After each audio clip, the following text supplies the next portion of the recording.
yan guys, pako tayo guys. Yan o, anong tawag yan sa lugar ninyo? Sa amin pako.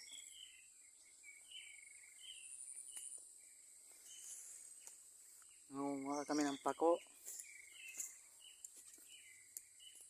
Yan, tabing ilog lang yan o guys.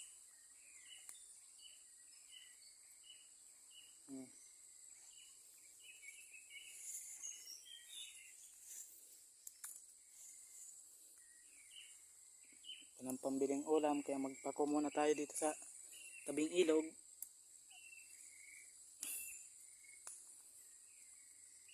Pako rin tawag sa amin. Sa inyo kaya